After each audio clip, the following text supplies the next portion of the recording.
just in case you guys are paying attention, you are out there in the internet lands of wherever you are. Get your podcast, get your interviews.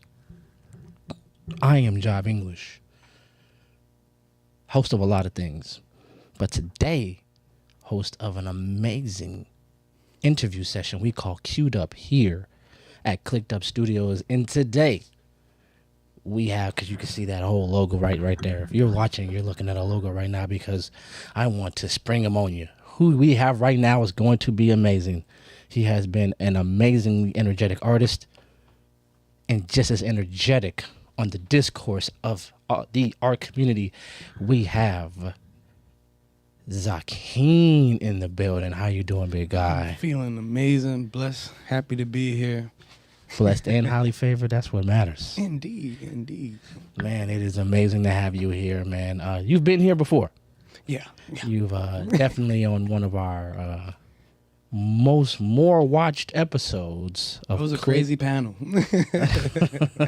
Indeed. Yeah, so we definitely had a lot of fun having you here. You definitely sparked a lot of conversation and have been sparking conversation since you left. You're a dope performer before everything else. Thank you. So that is important to say. You can't be whack and complaining. Facts. So there's something to be said about a whack person complaining about opportunities. But you're dope. You're energetic. You do all the things that it takes to count. So hats off to you, sir. I appreciate the recognition, my boy. Oh yeah, you're doing your thing. You're doing your thing, man. I want to do a little bit of your history, but I want to get into this current event stuff. So talk to me. You're born and bred Savannah? Yeah, I was born in Savannah, raised all up and down the East Coast and the southern border. Spent a lot of time up in New Jersey, Virginia area. After I graduated high school, I spent some time out west, Texas, Louisiana. And then, yeah, I came back. Well, every time I go somewhere, I end up coming back. So I feel like I've just been taking extended vacations in other places. Definitely understand that. So how do you think those different places had something to do with like the cultivation of your art? And when did you start getting into music? I don't think there's a point where I just got into music. There's like different levels of how I was involved with music. Like starting out, I was just a fan. I was listening to everything from Master P to Coldplay, Missy Elliott, everything in between. Then I started playing the piano at church, and because we needed a piano player, and they asked me to do it, and I was like, I could try, and just got up there, and I started. It was weird because like I started hearing and seeing what needed to be played before I even touched the keyboard. So like it took me like 30 minutes to figure out what keys made what note. And I'm find myself putting chords and progressions together and without any formal training. So That's a gift. yeah, it was shocking to me. It was like I wanted to play the drums, but all the cool people I knew played the drums. It was just the old people playing the piano. And then I think it was like 2016. Well, before that, like in high school, the football team, track team, whatever sports team I was on, there was always a group of people that wanted to freestyle and cipher. I never understood it, but it was fun to do. It's like right before a game, we're freestyling and stuff. And I always thought, I'm like, dang, what does it take to actually be an artist, to make music? And 2016, 2017, I was introduced to like engineers and producers. Like these are these people's jobs to record you and make the music and put it out. Well, help you put it out for the audience to hear. So it's really just been a progression of being a listener, an avid listener, being a fan, being an experimenter, and just being a lifelong student because I'm still learning. I just started producing about 2.5 years ago. Okay. So I make my own beats now, and Yeah, we're just gonna see where it goes from here. So who are your influences? Like, who do you like? We all have a, I would say in the rap realm, Lupe Fiasco was like one of my heavy hitters. Kid Cudi, Juice World. These are all people like I admire their music and their artistry. I don't feel like I look up to anyone. And then there's like the Coldplay, Radiohead, Blink 182, Green Day, Fall Out Boy. Like Oh, so you take it from a lot of places. It definitely shows up in your persona. You call yourself a pirate. Yes. And so talk about that, man. Talk about how this became. I was born a pirate. Like, I'm from Savannah. Savannah's like one of the biggest pirate ports in the world historically. We still have like the tunnels downtown on River Street where you could leave out of a restaurant, go down under the tunnel, and end up on River Street. And I consider myself a modern day pirate. It's not so much of the pillaging and violence. I'm an innovator, pioneer, revolutionary. I just want to shake the status quo, like to show people that there's a different way. We don't have to follow this one set. You could forge your own path, and that's really what a pirate does on the journey to treasure. You're forging your own path. You're making new connections. You're going to different places, picking up on the culture and bringing it back home. You called yourself a revolutionary, and in these days and times, that is not something like to say. But on the way here, we spoke a little bit. You text back and forth, and you had to stop because you had to do something. Mm-hmm. You were participating in efforts with the homeless. Yeah, people less fortunate. My Sundays usually consist of some worship. We go to church in the morning, and then afterwards we'll go to Forsyth Park and volunteer with this organization that helps the less fortunate. We hand out food, give out clothes, toiletries, and just share my good energy. Like, sometimes I don't want to pass out food. I just want to talk to the people, like lift their spirits up. I mean, that's a big thing. Mm-hmm. Definitely, it's needed to communicate with people, like to be human, to human beings. It's a very big challenge in our community. We have a gatekeeping thing going on, but we're gonna get into that. I can imagine. You're gonna hear me say there's no gate. The gate is imaginary. It definitely is. It definitely is. So, man, revolutionary, thoughtful person. You named one of my favorite artists. Lupe Fiasco is definitely like one of those guys. Like, he's like I call him highbrow. Like, he's not for the average consumer. Yeah, a lot of stuff he says and does will go over your head. Like, he's a samurai. Like, he's a rapper and a samurai, and people don't understand that. That's a lot of discipline. Not only to be a lyricist, he's not just a rapper. He's a lyricist, so he's disciplined in his vernacular, how he carries himself, how he talks, the words and phrases he uses, and then to on top of that, discipline yourself in the way of the katana. Hats off to that guy.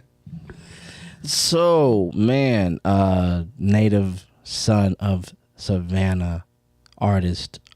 What kind of music do you put out? Like, what is your artistic perspective? Really, whatever emotion or feeling I have. Like, I'm an emotional authority type person. Like, so I have to feel things out. It's not just I'm gonna write this down. Like, I studied myself so much to where I knew it was weird when I didn't feel like I needed to write down my lyrics, and I wouldn't want to go in and do something rehearsed. I want to be fresh, raw, authentic, and genuine. So sometimes it's just I'll do a rock song where I'm screaming, or it's a slow love ballad, or I'm putting out a song I want to rap. Sometimes I do want to rap. It's not my favorite thing. I just like making music. It's not your favorite thing. Rapping. It's that gatekeeping thing that you were talking about. Like, there's no gate to be kept. It's just like, to be a rapper, you gotta have bars, metaphors. It's not hip hop. It's like, bro, shut up. I want to make music. Like, I want to make people move. Okay. Okay. So what would you call yourself? Like, what kind of genre of artist would you give yourself, or do you believe you fit in the genre? Like, how do you feel about that? I'm a pirate all the way through. Whatever it takes, right? I'm a rock star, but I don't only make rock music. Like, I'm a rock star in the sense of, you just know I'm gonna bring that energy, whatever the song is gonna be. Like, I have this song, it's called Twin Flame. It's very soft spoken, it's very lovey-dovey, but it's transformational. Like, it's gonna make you feel like, damn, was he looking at me when he made this song? Like, is he talking to me? Is there something I need to change? And it's like, yeah, be you. Stop trying to be somebody else and be you. That says a lot, man. So let's get into some of this meat of this stuff, man. Meat and potatoes. Just recently, I don't know if it was today or yesterday, as a matter of fact, you penned an open letter to the mayor. You talking about Van? To none other than the illustrious Van Johnson. He responded like 15 minutes ago. Did he really? He did. Oh my gosh, I didn't even see that. That is amazing. Now I gotta look this guy up. But give us what provoked that? What made you say, look, there needs to be a bigger conversation around the artistic community, and let's back up a step before we go there. Again, we had a conversation a few months ago about the discourse in the artistic community, and I want to get your perspective on what you believe is happening and is happening that shouldn't be happening, that is, and things that should be happening that are happening. I want the good, the bad, and the ugly. Okay. So this really started when I first started making music. You drop your first record, you're like, oh, they need to be putting me on the Grammys. They need to be putting me on these award shows. I need to be booked everywhere. I went through that for like 3 months, and then it was like, hold on, get beside yourself. What are you building? Because it's like, I've met so many celebrities and political and public figures in my life that where it's like, I literally look at them as other people, like just people. When I was like 9 years old, the mayor at the time, Floyd Adams, I ended up running into him at the Macy's at the Oglethorpe Mall, and he paid for my Easter suit. And it was like, everybody in there was like, oh my God, you should be so excited. I'm 9 years old. I'm like, my mom was about to buy it. He decided he wanted to do it. It's not that big a deal to me. And so coming forward into my artistry, I noticed that there was always these, lack of better term, there was always these cliques and teams of people who were always pushing one thing, one artist. And it was like, I get it. You believe in your artist. You want them to blow up. You want them to do things, but that's not going to mean anything in the future. And it's like literally the conversations that I had are coming to light now, like the fall of the celebrity figure. Like being a streamer is more prominent than being a rapper nowadays. Like people really care about who you are as a person rather than this product that you're hiding behind. Like,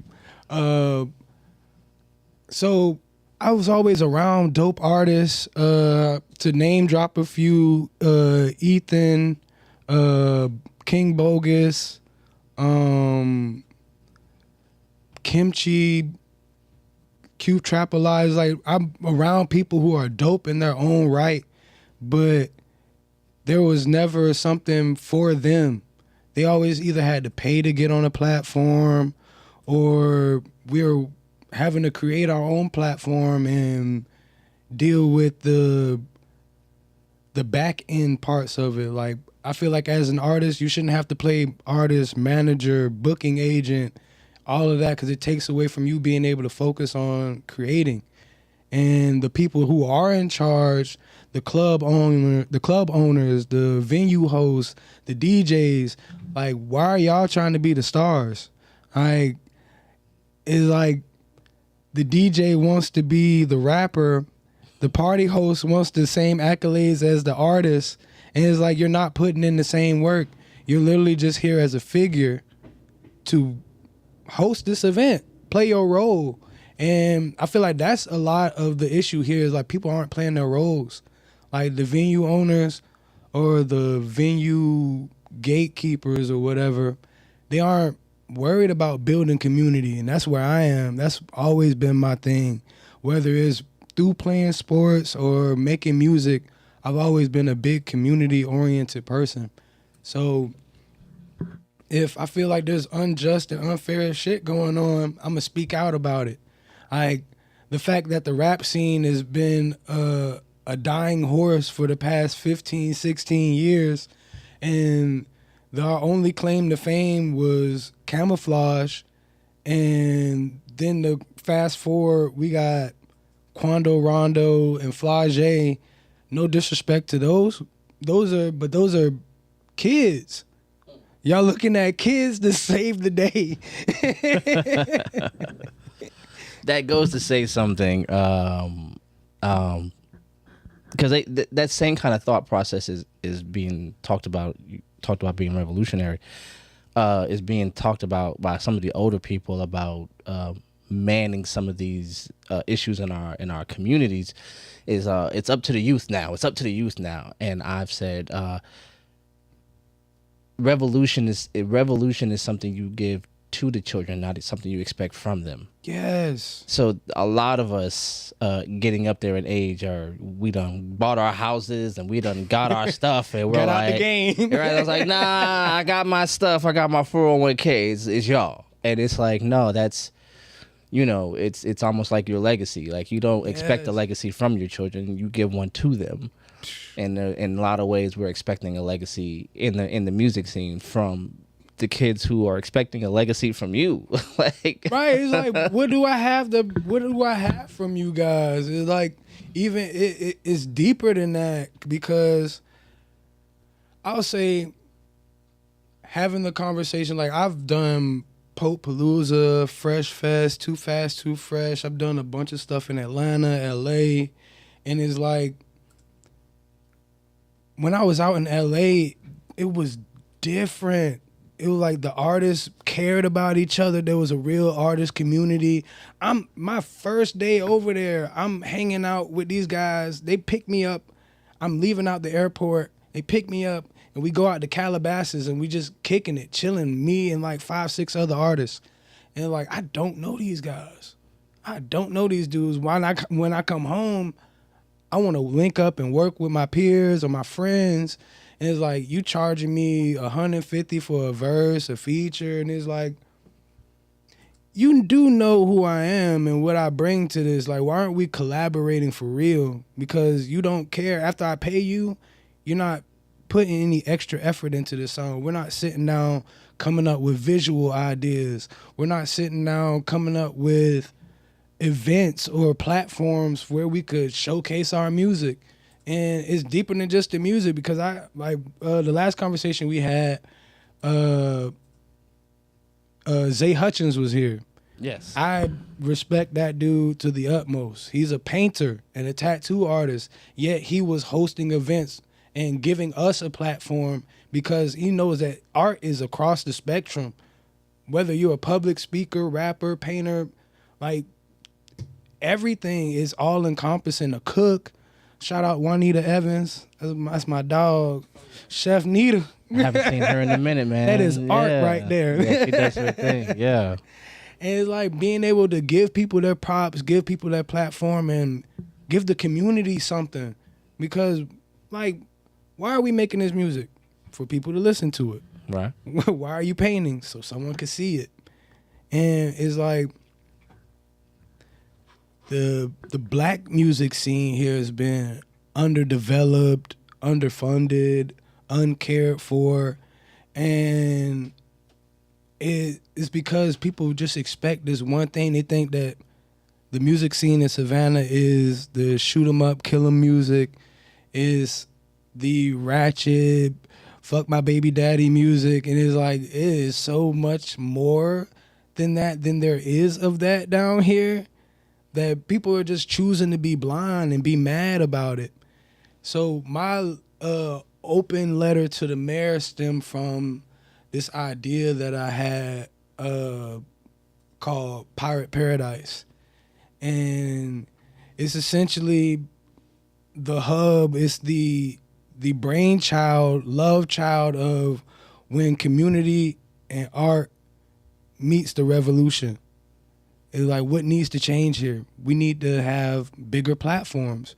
We need to have more light shown on the people who are putting in the work. I shouldn't have to pay $50 for you to put me on a lineup with 20 other different people who haven't put in the same time and effort into their craft that I have. Yet, because they brought more people with them, they get more accolades. They're viewed as a better artist. There's these semantics that go into it that just don't make sense. Like when you said the gatekeeping, there's no fucking gate. There's literally no gate. Like, I make the kind of music I make. Ethan makes the kind of music he makes. There's a place for that. There's a place where we both can show up to the table and eat. Like, you having a podcast, I'm an artist. If I start a podcast, talk about my artistry, that's not a diss toward Cliqu'd. Is, you know what? I had a good time talking with Jive, and I know I can't just always go to Jive to want to talk and say something and say my piece.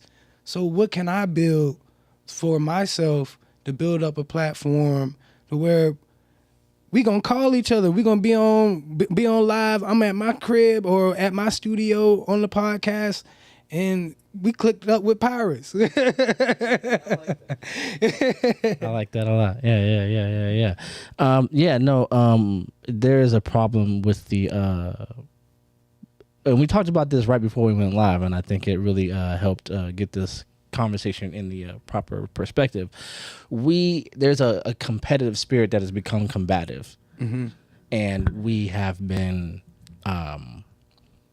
hoarding whatever little bit we have, trying to hold on to something. And I'm, in lies the beefs and all the other stuff from different perspectives of different people who think different things. Again, shout out to Zay, because he is, a visual artist that has done so much in his understanding just the understanding of how much, audible art contributes to visual art and vice versa, and creating that world where those two things come together. The challenge is, and I want to ask you this question, the challenge is the fight for visibility in a world saturated with visibility. It's so easy to be seen. Yeah, it's so easy to be seen that it's also hard to be seen. Right. Because you have all the algorithms, you have all the things that are telling you how they'll allow you to be seen. And that's when I say things like gatekeeping. There are edifices, there are things put in your way that are meant to create an artificial boundary between you and your audience, you and your community, so then they can, the people who create these social media platforms, they're trying to make sure, because here's the thing, let's just be honest. If ZKN is that dope, and he probably is, and I just have this platform where everybody could just splash on here and create some authentic movement, then Adidas or Nike wants ZKN to be wearing their shoes when he's up on whatever stage he's on. And they're going to walk up to ZKN and go, hey, I want to make a deal with you. Facebook, Instagram, fan base, wherever is like, yo, you should have to come through us before you even get to him.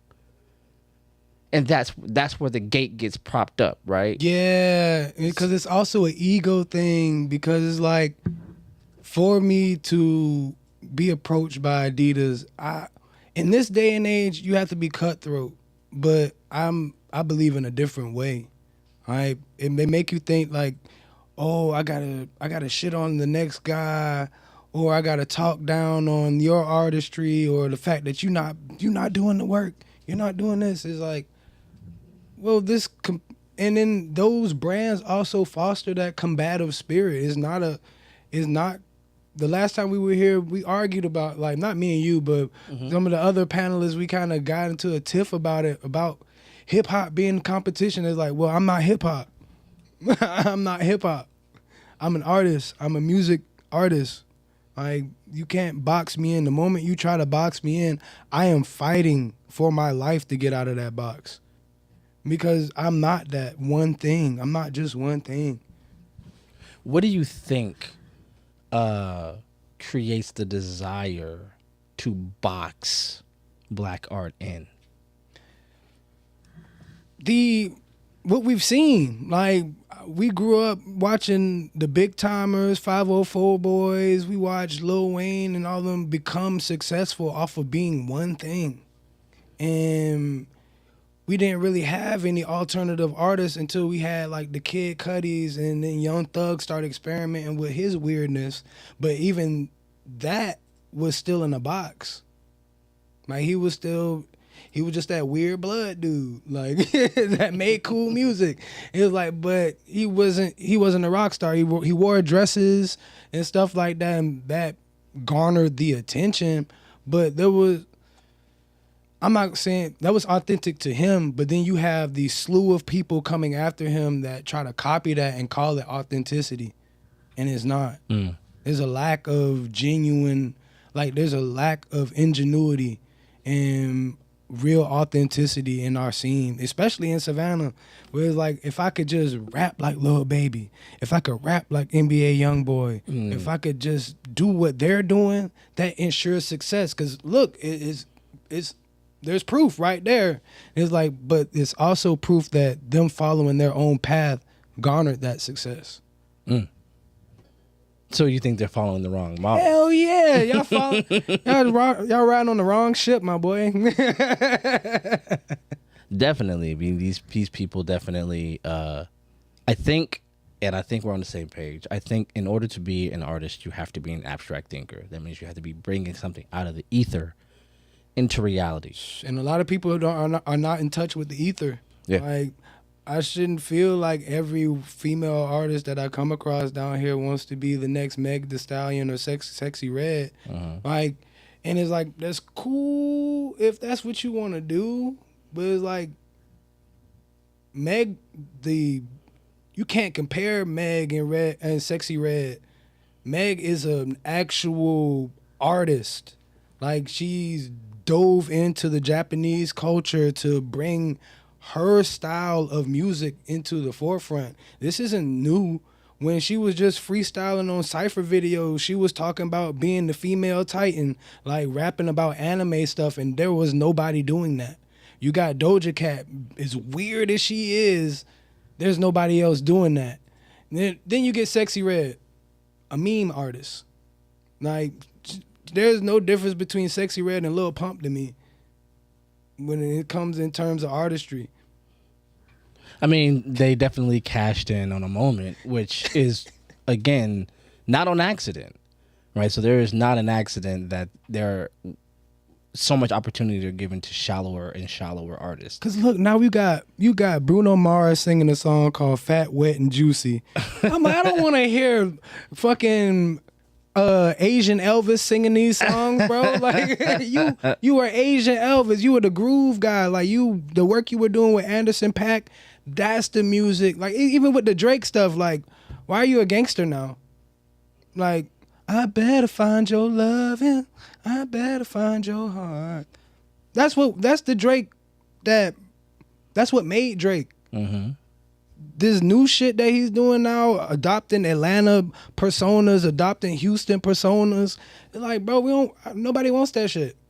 We want the melodies. We want what you're good at, what you've established yourself to be. And that's not a box. That's your authenticity. Do you think that the push to be more and more, how you want to say it, more and more hyper violent or hypersexual, again, because of those gatekeepers, because of those algorithms that are giving the platform to this? Like, you know what, if you want to make a couple of dollars, I have a friend now, if she's in a pinch, she needs a couple dollars, she doesn't get absolutely naked, but she'll, get scantily clad, take a couple pictures, run up some numbers, and get a few $100s. You know what's funny? Literally, the next thing I was gonna say is like it's literally OnlyFans. It's literally OnlyFans. No, she gets her money from like Instagram and Facebook. But it's like having to sell yourself rather than sell what you do. Like, I guess it is in a sense still selling yourself, but well, there's a difference between exposing your vulnerable art and then being valued. Yes. As opposed to, I am selling this product, I am commodifying my sexuality or my, anger or whatever, and I'm selling it to the highest bidder. And I'm willing to turn it into whatever they ask me to turn it into in order for them to buy it.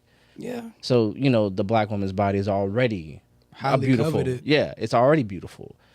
But in order for somebody to buy it at the rate that you want to sell it, you got to do some other things to it that take it away from. It's almost like the way, cocaine gets processed. It's already dope. It's already dope in its plant form, right?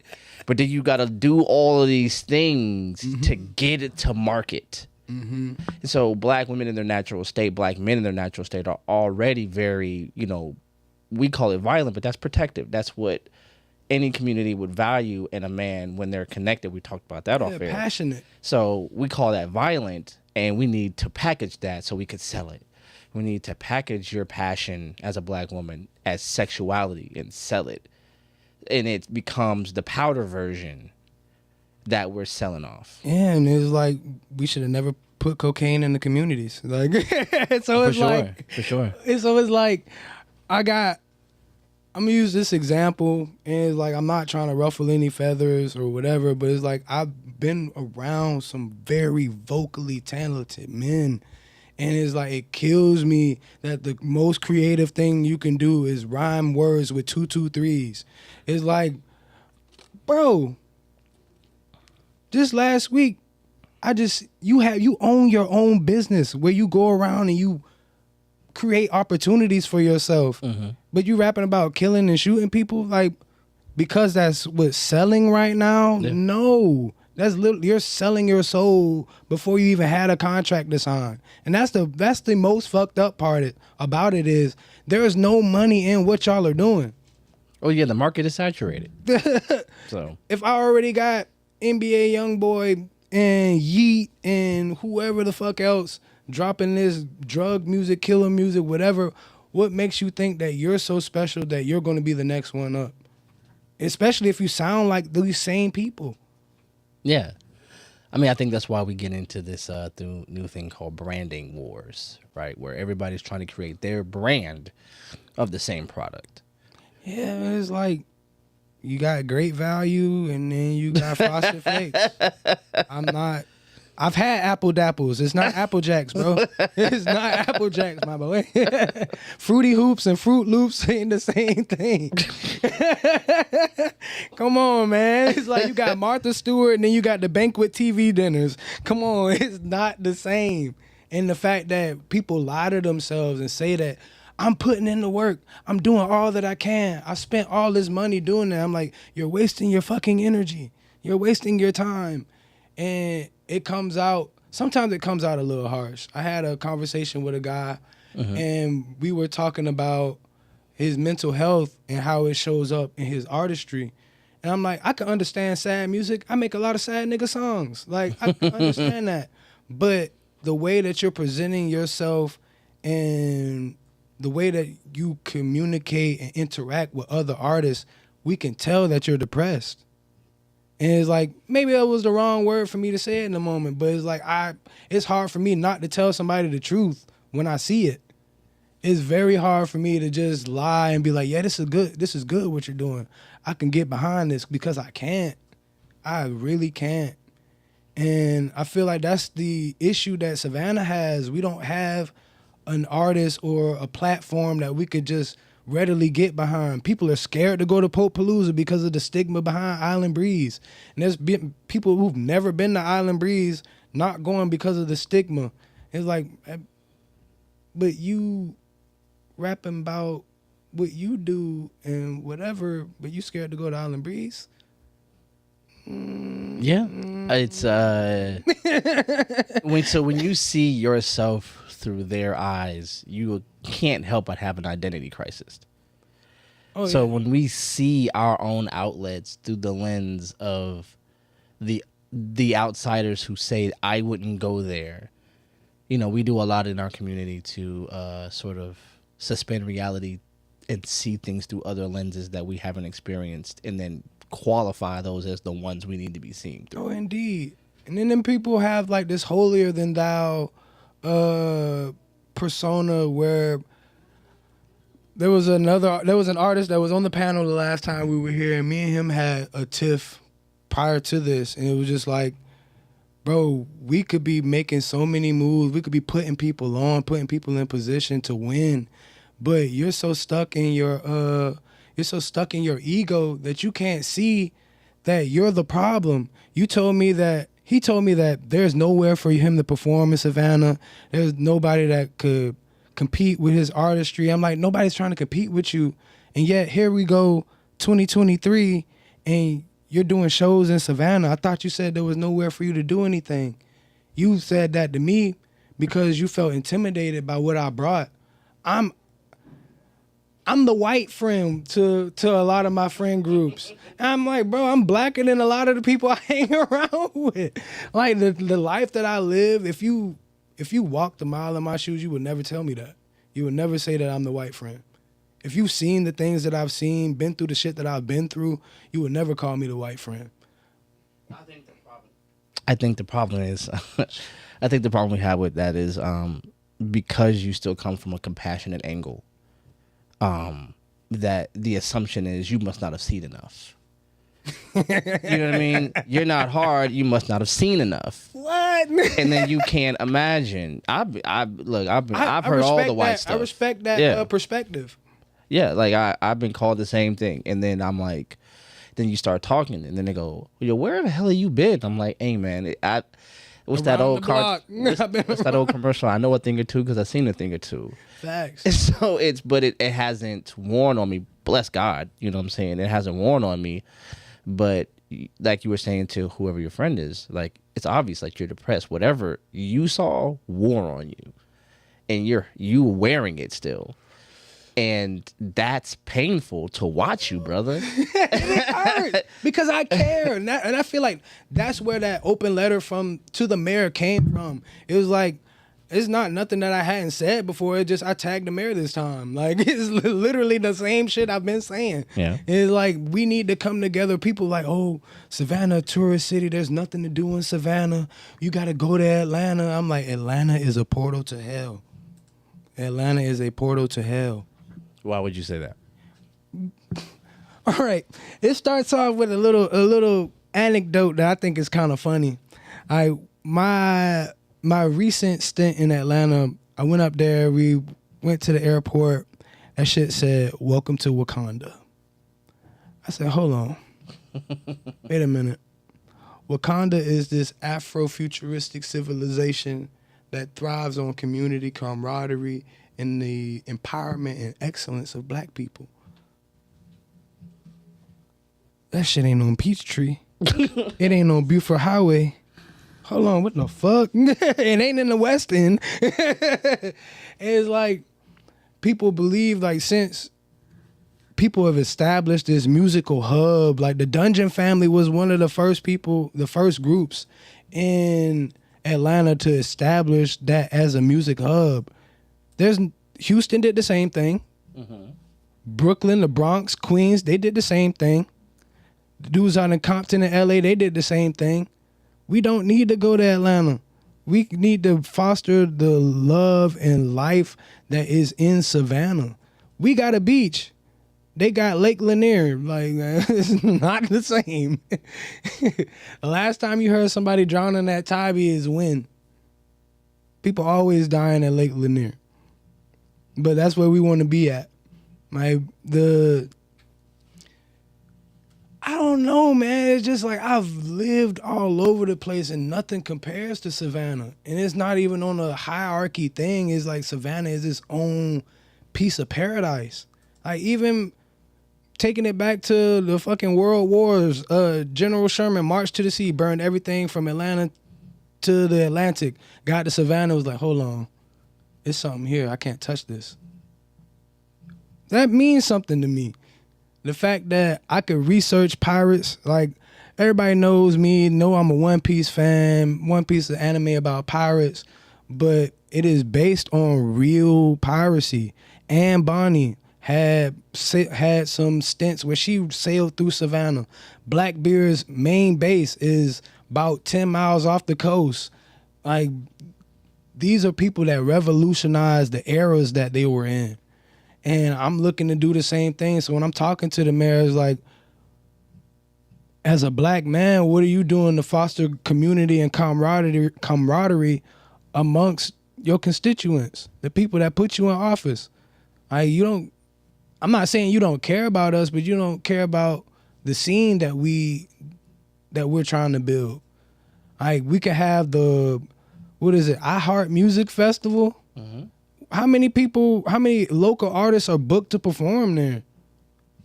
Like, you got all these things. Like, they had the Black Heritage Festival yesterday. They did book. I saw Nara and King Bogus perform. Yeah. It was like and Marlo. Yeah. Like, oh, people like Marlo deserve some love, boy. Yeah. Man, 9/12 week. You was there at Bay Street Blues. Mm-hmm, mm-hmm. That man shut the building down. Mm-hmm. Had white people in there crying. Yeah, no.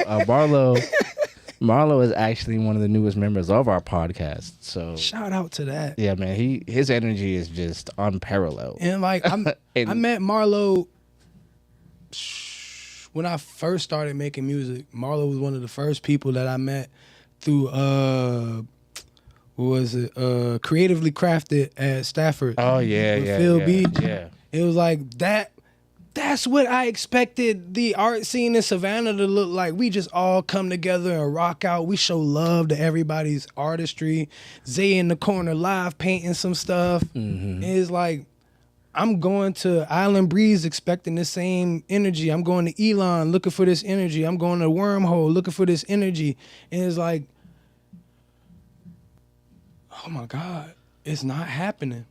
It's not here. Even amongst the studios, like the studios in Savannah have the artists that come through and record music there. Is like, why aren't the studios putting together showcases? Y'all just collecting checks from people. Like, y'all literally only care about the money, like what y'all can get out of this community. You don't care about building this community. And that's the problem. Well, that's not an argument. It's a fact. It's not an argument. So I don't want you to, what I'm about to say next is not in, contradiction to what you're saying. The problem is that we are a consumer-based community. Mm-hmm. And we a lot like the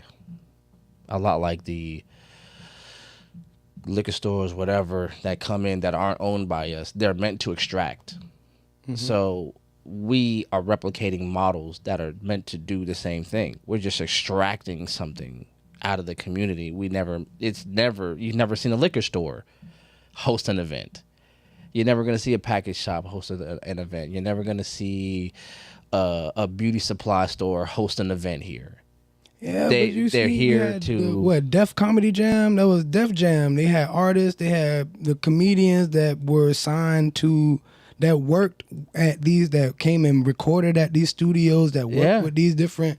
It's like I'm not expecting the studios to do anything. It's just with the talent and with the resources that y'all have, just getting my money for me recording and you guys is engineering me. Like, you're leaving money on the table. If we such a consumer based economy, you leaving money on the table. Well, that's one of the things about. I seen Cliqu'd put together a showcase.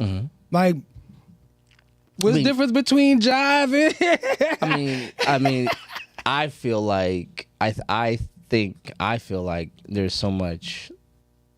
To your point, so much to offer in this community, and I have so much respect and regard, and I feel like I owe so much to it that it only makes sense to do something. You know what I mean? But that's the thing that compels me. Fact. Right? So I don't think I lose something by saying, yo, ZKN is dope, and I want to put him on stage, and I would like to perform on the same stage that he performs on. Marla was dope. I would love to be able to host an event where I get to introduce that guy. I don't think I lose anything. You're creating a demand.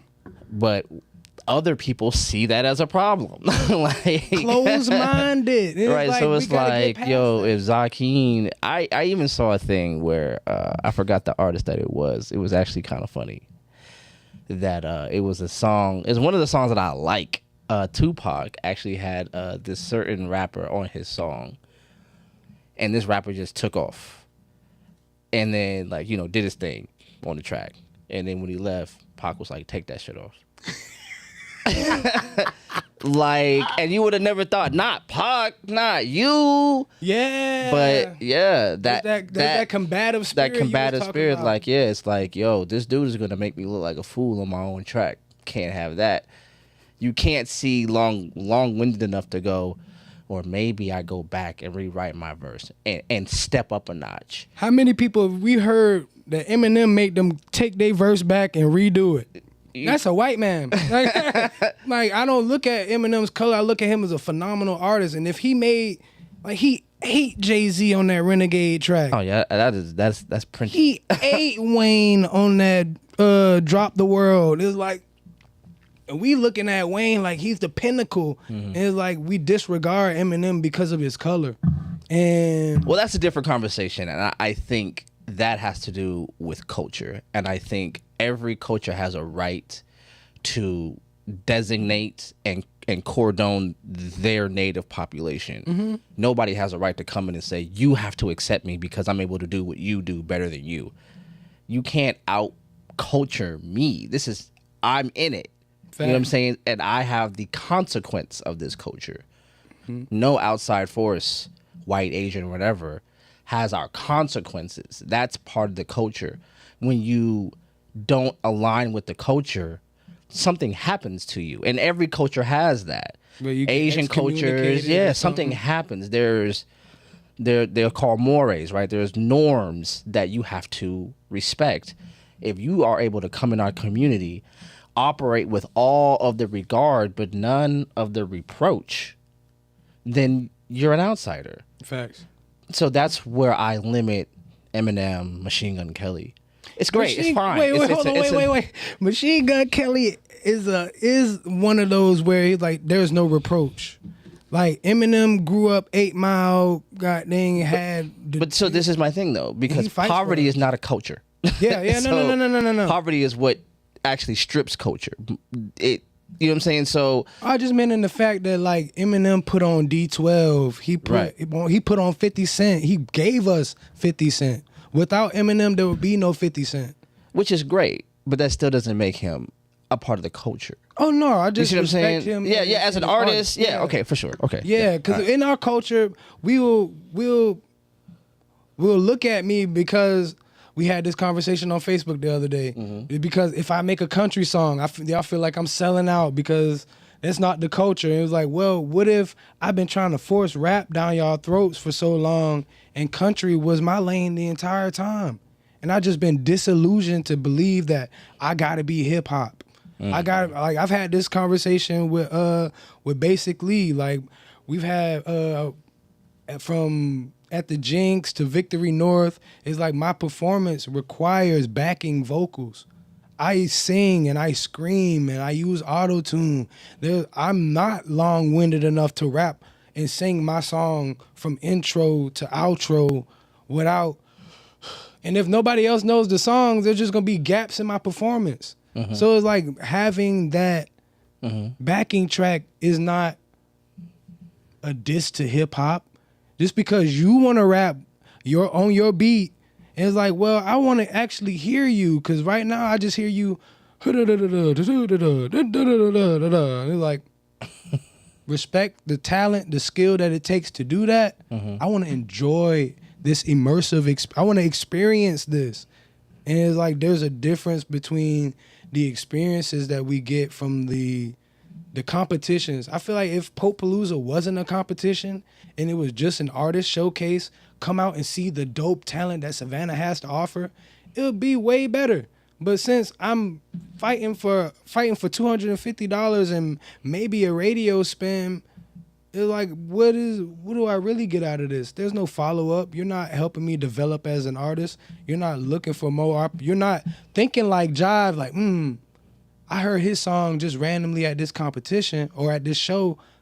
I'm going to go speak to him, check out the rest of his artistry. Like, I got an interview. Before I did the interview with you, I had an interview with this other cat, and he only knew 2 of my songs. All he knew was Lick and Shinobi. And that's all he could talk to me about. I'm like, bro, you don't know I sing? Like, you don't know I sing, bro? That's not even that. Those are the latest songs that I've released. Like, most of my artistry falls into things that will be played on 97.3 before it would be played on 94.1. And it's like that's a factor as well. Like, everything's so culture. What is the fucking culture? Like, what is it? Being able to poetically kill somebody with a 223 7.62s, or being able to express myself authentically and connect with my audience and connect with another person, somebody who's never seen me before. Somebody met me at the library. He was a visual artist, and it was like, yeah, bro, we having a showcase week for 9/12 week. Follow Pirate Paradise. He's like, you the pirate guy. Oh my God. I've been following you for so long. Da, da, da, da. And it's like, whoa. Yeah, that happens every now and then. Whoa. Like, a lot of people only know me for Lick. And it's like, I don't like that. I like the song, but it's like, I made it. It's like, okay, like, check out Neon Pirate. Like, Neon Pirate was, I feel like, one of my most transformational albums to date, because it was made out of authenticity. I got injured at my job a couple years ago, and I wasn't able to walk for 6 months. Oh, wow. All I could do was sit in the studio and create music, and the music that I made me want to dance. And it was like, damn, I can't dance. I'm gonna release this so everybody else could dance. And you play any one of those songs off that record, and it's hard to sit still. No, I've seen your performances. And yeah, you are animated. That's one of the things I respect about. You mentioned you mentioned Queu'd, Trap a lot, Tim, those kind of guys. The energy that you give the stage, I think that's how you're supposed to leave a stage with all of it. You're supposed to leave it drained. You're not supposed to have nothing. And you guys definitely do not disappoint. So, yeah, man. I was raised as an athlete. Like, when coach tell you leave it all on the field, I treat this the same way. Like, you got to train for this. You literally got to rehearse. Like, that's a lot of things. I would love to be a part or create, while I'm curating my ideal event, I would love to be able to reach out and be like, hey, we got this show on the 19th. Rehearsals are these days. Sound check with these guys before the performance. Blase. We're getting everything together because it's about giving the audience an immersive experience. Yeah. At the end of the day, like, People are over the days of just standing in the crowd. Beyonce is not just standing there singing for an hour and a half. Mm-hmm. Beyonce got lights. Beyonce got choreography. She's got everything there to make you feel like you're in another world. Mm-hmm. I don't want to remember that I'm in Island Breeze or Elon. Like, I'm not talking trash or down on it. It's just like, take me out of this world. That's what I want to do. That's why I want to take people out of this world. Because the society that we've come to depend on, the capitalist consumerism, is killing the artistry.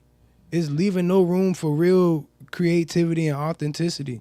And then we have political figures. We got higher ups that have the power to help, and they just don't. Like, Well, they are helping. They're helping themselves. oh yeah, but So by 2027, the festival industry is set to be at $15 billion. $15 billion. Savannah is the hostess city of the South. We should be hosting shit. What are we hosting? The white people got their Pirate Fest on Tybee. Like, they got their iHeart Music Fest. They got the SCAD events in the park, the Sidewalk Arts Festival, the Sand Art Festival. What do we have? We gotta wait till February to do something.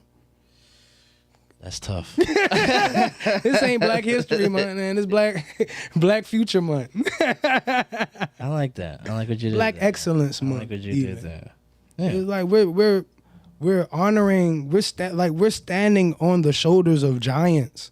The Madam C.J. Walkers, the George Washington Carvers, the Martin Luther King, Malcolm X, W.W. Law, to be specific, from Savannah. Yes, sir. It's Yes, like, sir. we're standing on the shoulders of these giants, and we giving them sexy red.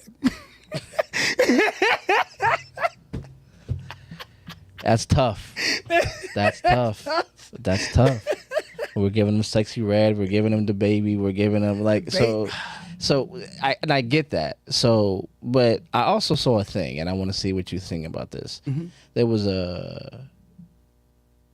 because I'm a millennial, but I'm an older one. But it was like a Gen Zer. But thank you. But he was a Gen Zer, like, born in the 2000s. He's an adult now, and he actually, which is crazy, right? They're adults and shit. It's crazy work. It is wild. Crazy. 2022. They're Right, 22 right now. Right. Like, look, my second oldest is, born in 02, and she's 22, and I'm like, okay. And she's dope. So, you know what I'm saying? Very responsible. But yeah, so he was an adult, and he was like, we're the first generation that doesn't have any direct ties to a specific moment. Like the 80s, we had the crack epidemic, and we had the the 90s had Gangs and stuff. and we had the not affirmative action, but you had the crime bill. The 70s had their things. The 60s had the civil rights movement. So every generation seemed to have some thing that they had to come around, and the 2000s was the only ones that didn't. I think they did, though. So to his point, though, was his observation is they've come into it expecting more than they expect to put out. Oh, yeah. So, like, entitlement, and he was basically talking about himself, like, we just want too much and we don't want to put anything out, and now that the revolution is here the way it is now, we don't have the resolve for They it. don't have any OGs. Yeah. That generation had, like, we had OGs growing up. Yeah. Even if it was some negative stuff, we had people to answer to. And it's not like they were lording over us, but we kept each other accountable. Like, there's no accountability in this new day and age. Like, black men and black women are against each other. Like, there's nobody checking, like, hey, we are a force together. Yeah. Like, this is the best time to be alive. Like, with all the technological advances, that's what their generation got. Mm-hmm. Their generation got AI, cell phone. As a matter of fact, he said something about that. He said phones. we didn't have those. He was like, I think he mentioned Sexy Red. He said we have Sexy Red. We have cell phones. We have, streaming services. We don't have any of the things. We had too much to identify with a struggle. So I just wanted to get your perspective on that. Like, I mean, they got COVID. I mean, being real about it, but because I was talking with one of my artist friends, and his sister was in 6th grade at the start of COVID. So those 3 years, she didn't get 6th, 7th, 8th grade like we did. right. They had the e-learning shit, and then she lost out on a lot of the social development. Those years are integral. We weren't allowed to be outside, let alone 6 feet away from somebody. Like, even your family members, you were quarantined against. And it was like, so from graduating from elementary school, going into 6th grade, losing school, and now you're a freshman in high school. That is a huge problem. Then you got the freshmen that came in, they didn't even get to graduate. Me and my partner, we ran into this kid. I think he just turned 20. Happy belated. He in Aquarius. But he was telling us, like, he started 9th grade right when COVID happened, and then they took them out of school, and by the time they got back, it was time for him to graduate. And now it's like, he doesn't know how to be a person. He doesn't know how to really interact with other people. He doesn't have those social skills, or he knows what he wants to do, but he doesn't know how to network and build those relationships to thrive. It's like that was their dark ages. No, definitely. I think that is very spot on. My daughter definitely was, I think, in 9th or 10th grade when it started, and she got her, diploma in the mail. Right. You know what I mean? Like, they didn't even let her go to the school to get it. What? Yeah, like, it was COVID, so there was no direct contact. You know what I'm saying? So she didn't have a prom. She didn't have any of those things. So it was that, you know what I mean? So these are things that we as the parents or as the older generation push and excite these kids about. You're gonna get to high school, you can get to go to prom, homecoming's gonna be awesome, and it's like, well, without that, what is high school except just a bunch of assignments? Just teaching you how to go to work in the morning. That's pretty much. They're making you into a number. Yeah. Making you into a number. How are you feeling, big guy? How am I feeling? How are you feeling? I'm feeling a little tapped out. Shout out to Stella. We are not afraid of a good old fashioned, vendor. You know what I mean? I feel like that. If Stella would love that would to be sponsor. That'll be clutch, Stella. You know what I mean? Stella. Vend for an upcoming Savannah event, like a nice little mixer or something. Yeah. Like, that's what we need, man. We need more events. We went to the District Live event at Plant Riverside. Yeah. How was that? Yeah, that Was it good? It was phenomenal. Like, it wasn't too information-y. We got to tour the studio. We got to meet and greet with fellow artists. The food was, my God. Like, I've been in upscale places before, and they food was like, the Porsches ain't hitting. They fed us. Okay. They fed us. I like it. I like that, the idea of having these local businesses involved. Like, that's really what we need. There's a cross between the artist community, the local business community, and there are certain artists. So because you mentioned something about the about the tourist community. Mm-hmm. And a lot of the tourist community come here and they want to have a very, it's almost like when you go like take a cruise. It's like you just want to have a really drunk, bland time. You just want to see a bunch of shit you never saw. And you want to be drunk doing it. And a lot of the art of the locals, even if you went to anywhere, is going to be talking about more of the discourse. It's going to have a little bit more of the heart, a little bit more of the pain of the reality of the place. Facts.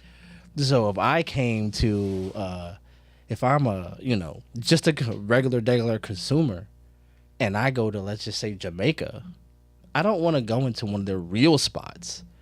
Yeah. And where they might talk about how the tourist community is destroying their local economy. You know what I'm saying? I'm going to stay in the little gilded area that they got for me.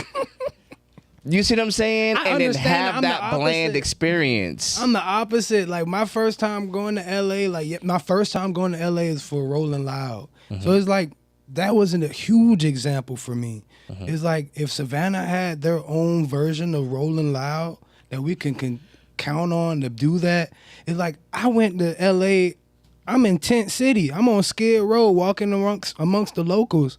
Like, I got the Crips and Bloods buying me lunch on a random Thursday afternoon because they said my hair was cool.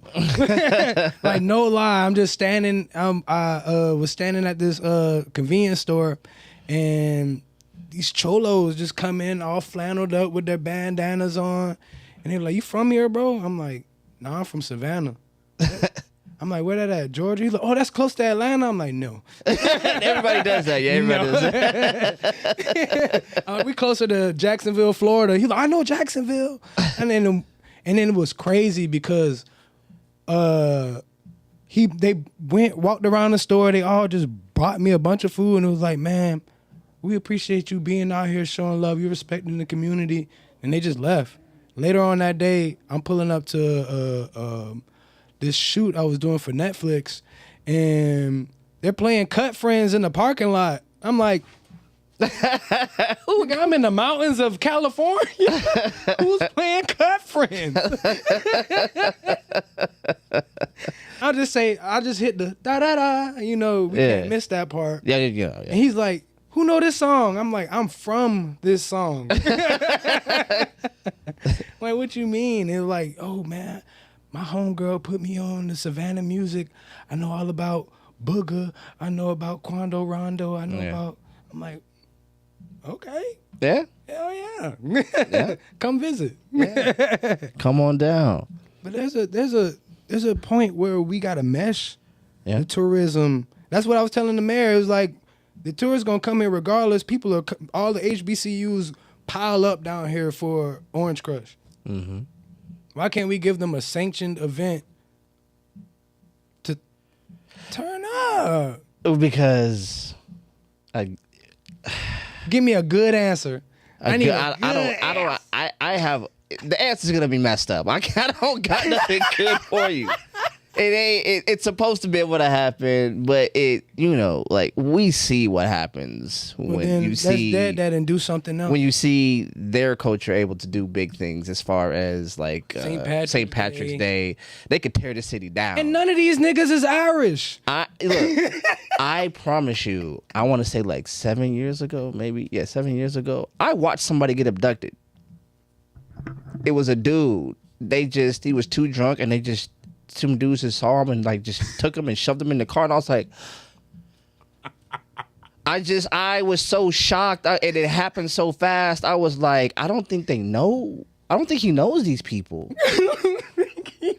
And I promise you, it stuck in my mind. Like, right now, I can still see it fresh. I was sitting right across the street, and I was just like, yo, that dude's messed up. And some dudes just like looked at him, patted him up and down, put him in the car, and drove off. And I was like that, but like, they didn't abduct him, but like, this dude was literally drunk out of his mind, and they were like, he was looking for some cocaine, and so some guys were around him. Like, "Oh, we got it. Let's just go to the ATM." something just told me to follow them. Like, there were some younger dudes, and the guy was like in his 40s, white dude, and he was just walking, and they get him to the ATM, and as soon as he puts his card and puts his pin in, they yank him out of the way and try to empty out his bank account. I step in, I'm like, what y'all, like, this how y'all gonna need more money tomorrow. Right. This ain't solving shit. Yeah. And like, people are looking at me like I'm weird, like, man, quit hating, da da da da. We trying to hit a lick. And I'm like, am I part of the problem for putting that song out? Like, am I part of the problem? That's not the lick I was talking about. Hey, man, look, that is a very interesting conversation of how criminal culture has mainstreamed itself into almost, like, I wonder, like, I'm a parent. And, you know, I'm a community member and I care about things that go on. Am I part of the no snitch culture? No, because I'm a black man? Because I don't do any of the things that y'all do. Am I held to y'all standard? I'm not snitching in the sense of I see something, I'm about to, I gotta go tell somebody. Right, no. But like, if you robbed somebody that lives next door to me, yes, I seen the niggas that did it. Yes, I tried to stop the niggas. Like, why the fuck are we trying to rob each other? Like, this is fucking stupid. So it's a very challenging thing because, you know, I ain't gonna hold you. Like, there's music that's problematic that I like. Oh, yeah. And I like it a lot. So you put on Blackball by Youngboy, I will. You know what I'm saying? Like, there is just some music I'm just like, he's literally talking about killing somebody. And I'm like, yo. This is beautiful. I'm about to go to the gym right now. I need that energy. Like, but yo. that's a different thing, though. Like, yeah, I mean, transferring it into something positive for sure. I'm not out here. I'm not nothing. Jive out here on some jive. Nah, jive is not on no jive at all. Like, there was a point in time where you and Eric Bailey had the E&J thing going on. Oh yeah, thank you for that. And it was like, y'all boys was funny as shit. And I was like, I want them boys to host some shit like. I think we had the Hood Awards in Savannah or something like that. Yeah, I remember that. It was like, I don't want it to be the Hood Awards because, like, why everything got to be fucking hood when it comes to us? Sure. Like, why can't we just have a Savannah Art Awards festival, like the Connect Savannah? Yeah. Them people aren't involved in the fucking city. They not coming to the shows, watching these people perform. They looking at the votes and like, consumer, like, he got the most. As much as I've done in this community, I've never been invited to anything. So it's very top down, you know, it's who you know and not what you know. And these people don't be knowing shit. And it's who you do it in front of and not that you do it. You know what I'm saying? There's a bunch of people who I think, that I personally think should have already been famous. Like, yo, I shouldn't even know some of these people. Facts, but bro. there shouldn't be gatekeeping. And I get what you're saying, that there isn't a gate in the realistic sense, but just like racism isn't real, or, you know, these are just things that we've made up, but we have to deal with it now. Fact. Because it's real now. Like, they made it that way. They made it that you can't get around it. Like, the algorithm isn't real, but it's real now. Mm-hmm. Somebody made it a thing, and now you can't get your music. You can't just have an organic splash where people just hear it and hear it and hear it and hear it and hear it, and all of a sudden it becomes something. It has to hit their metrics, and you have to do so many things that the algorithm is going to register and then go, all right, it's hit these things. He done broke through. Right. So it's different, you know. And here I am in a content studio, so I get it. You're building like a cult following. Like, there are people who tune in whenever Cliqu'd goes live.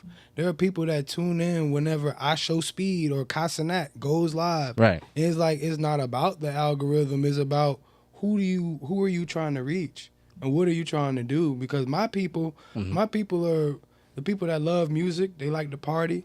They don't have to be drunk. They don't have to be high. We just like being around each other and having fun. And so, if we're fostering more spaces where it's safe to just come and have fun, more people will show up. more people feel enticed to leave their homes on this random Thursday afternoon. They're like, hey, you know, Z and the rest of the Pirates, they doing something at Lake Mare. Or, you know, Jive English, he got this Clicked Up event, and you know Marlo gonna perform. We already know what's going on. Yeah, no, it's sad that it takes so much, because, you know, there are people that I know that are like, oh, I didn't know that you had an event. But again, it's because it's so easy to be seen. It's hard to be seen. Because there's so many people who want to be, you know, let's say like the Pirates, who want to be the captain of the ship and don't want to be a crew member, and don't know boat sail, but with just a captain. Facts, but you gotta play your right. And it's like, even though I'm the captain, and that's another thing that I've had to explain to people. Like, though I am the captain of this ship, there's no hierarchy. You could cuss me out and tell me that I'm tripping if I'm tripping. Like, just because I'm the captain, that doesn't mean everything that I say goes. I am a human at the end of the day. Oh, well, I am a pirate having a human experience. I like that. I see what you did there. That was quick. I'm a pirate having a human experience. So don't charge it to my head, not my heart. Yeah. You had a good time so far, man? I've had a great time. Like, this is the ideal intimate conversation that I was looking for. Last time, it was like I can respect the ideas bouncing off each other, but there are too many people who don't know the real problem, who haven't been in the game long enough to know what's going on behind the scenes. They're just artists that feel they deserve. Like, they're that generation of entitlement. And like, put in the work, and then we'll see. Well, we've reached the end of this conversation. We're going to have you back. You might be our resident Boosie. He might be my resident Boosie. I might have to have you come back. Drop your album on live. I'll give you $1,000. Yo, man, this has been Queued Up, the interview series with the one and only Pirate ZKN, man. Look this guy up everywhere, man. The music is dope. The energy is dope. The conversation is dope. Thank you, big brother. Thank you, man. I appreciate you having me. And you can follow me everywhere, ZKN 912. And, you know, just hit me up. I'm a cool guy. I like to make new friends. So, shoot, we don't have to talk to me about music. We could talk life. There you go. Peace out, you guys.